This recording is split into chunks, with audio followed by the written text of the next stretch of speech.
На трибуне Мавзолея товарищ Сталин, руководители партии и правительства Советского Союза.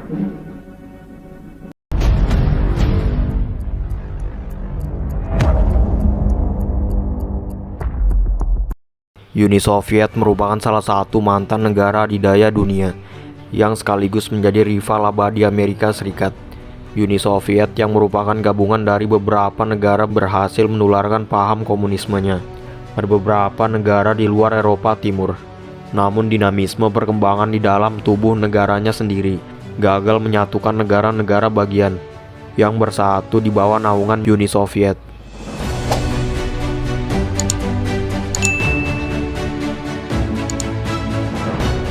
Negara ini wajib memberikan perlindungan dan sumbangan materi pada negara berpaham sosial komunis yang menjadi bawahannya. Semua ini juga dipicu karena perang dingin dengan Amerika Serikat.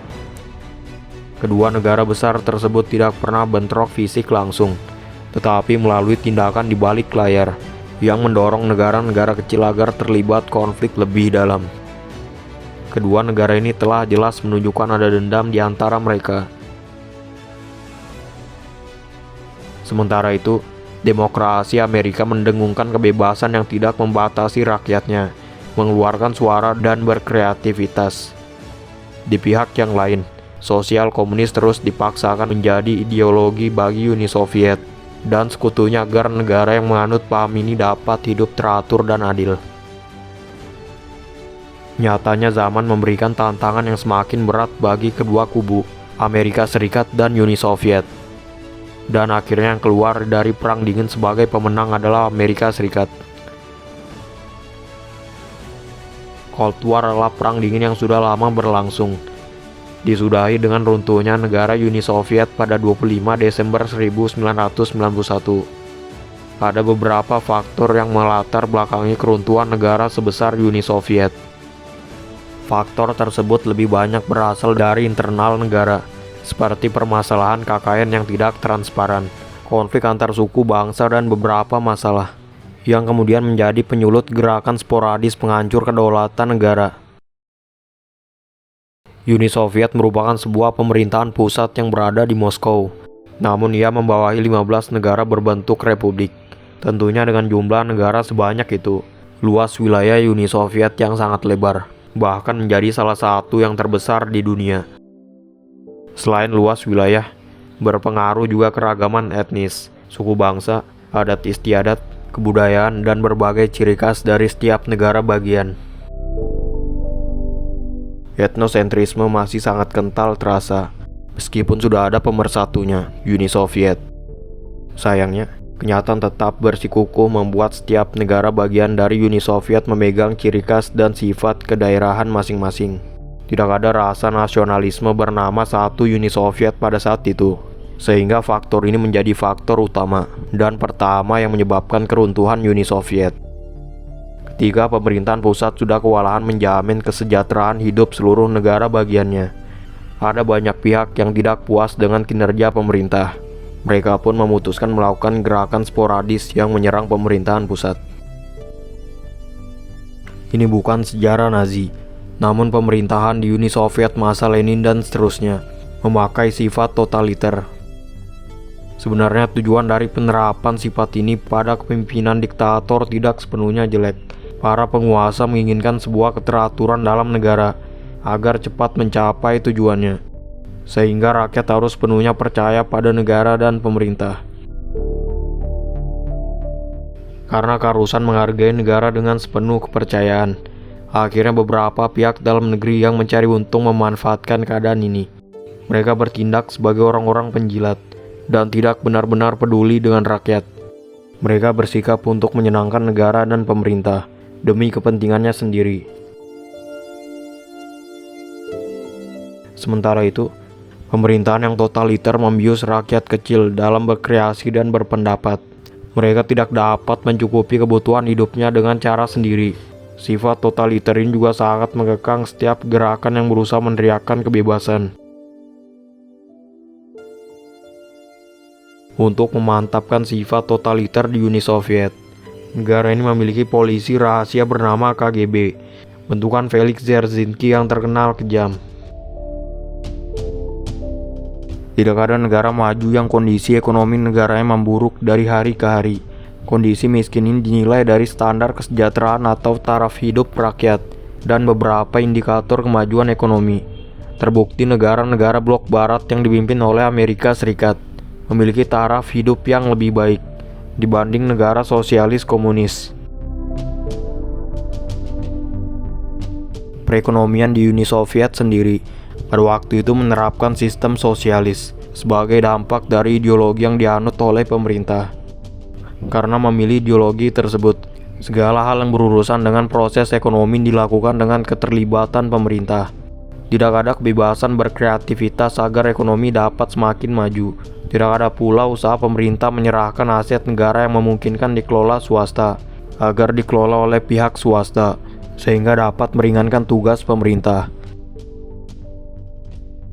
Karena terus-menerus menunggu pemerintah dari proses produksi, distribusi, dan konsumsinya, perekonomian di Uni Soviet berkembang sangat lambat.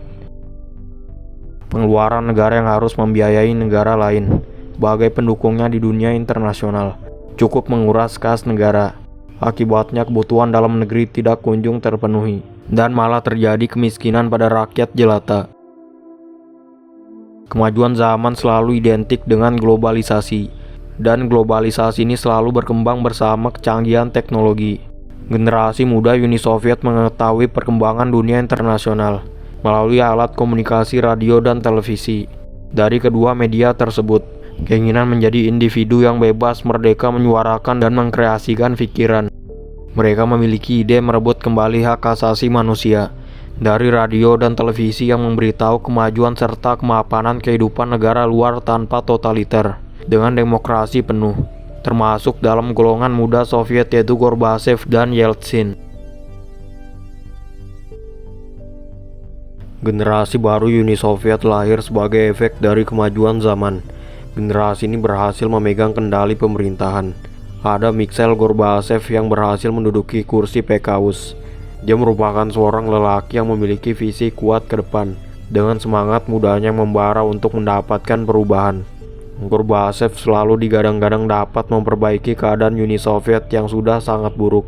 Ia lahir di era 1930-an dan menjadi sekretaris jenderal Soviet di tahun 1985. Dengan ide dan perencanaannya yang akan membawa rakyat keluar dari totalitarianisme, sosialisme, dan komunisme.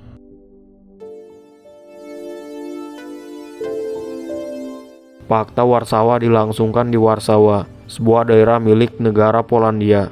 Pakta ini menghasilkan kesepakatan di antara seluruh negara komunis yang berada di Eropa.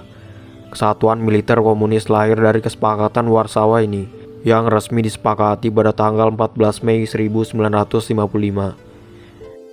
Bubarnya Pakta Warsawa ini diakibatkan oleh Uni Soviet sendiri, sebagai negara adidaya di antara negara komunis Eropa. Uni Soviet memegang peran penting di dunia komunis internasional. Kebijakan Gorbachev yang mulai membuka diri, pengaruh politik Amerika yang sangat kuat terhadap perekonomian Uni Soviet, dan seluruh dunia mengakibatkan pakta tersebut perlahan melemah dan bubar.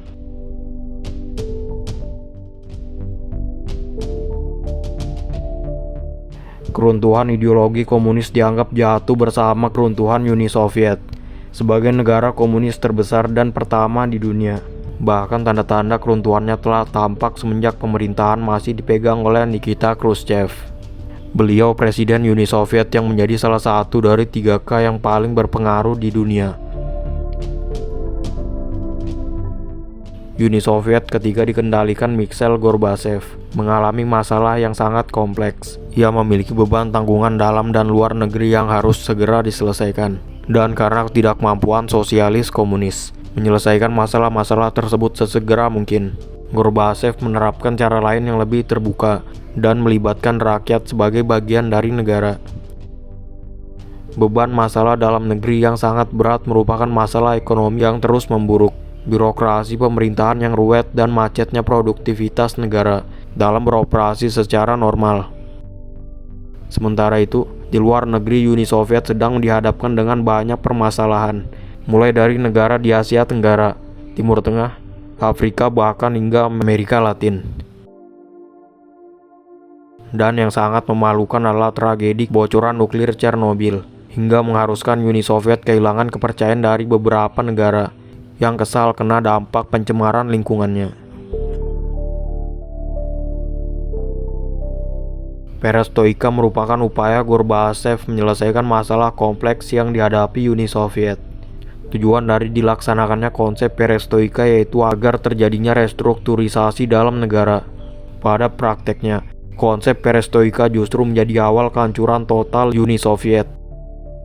Awalnya, konsep ini dijalankan dengan menentang kelompok pro dan kontra yang hadir memberi tanggapan. Gorbachev menganggap orang-orang yang kontra adalah generasi lama yang pola pikirnya masih konservatif, sehingga mereka perlu pembaruan. Padahal di pihak kontra ini berdirilah kepala KGB, Menteri Pertahanan, Wakil Presiden dan beberapa menteri lainnya. Kelompok kontra kemudian merencanakan siasat agar Gorbachev turun dari kursinya, sehingga ia dan para generasi baru dapat tunduk kembali kepada kaum komunis ortodoks yang terdiri dari golongan konservatif. Sayangnya usaha kudeta ini gagal dilaksanakan pada tanggal 19 Agustus 1991. Perestroika pun terus berjalan. Sudah lama rakyat memimpikan sebuah negara yang terbuka. Gorbachev adalah seorang pemimpin yang memahami keinginan rakyatnya. Ia pun memasukkan unsur keterbukaan atau glasnost. Glasnost di Uni Soviet membiarkan rakyat memiliki hak milik atas suatu barang dan perusahaan swasta, membiarkan rakyat menyuarakan pendapat di media massa, membiarkan media menampilkan berita beragam yang dibutuhkan rakyat, dan membiarkan masukan unsur kebebasan agama dalam kehidupannya.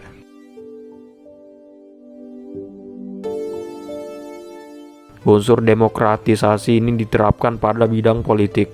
Sistem monopoli kursi politik yang diterapkan sejak kabinetnya Lenin berubah menjadi demokratis. Rakyat diberi pilihan secara bebas agar menentukan orang yang tepat menjadi wakilnya sebagai penyambung suara di kursi parlemen.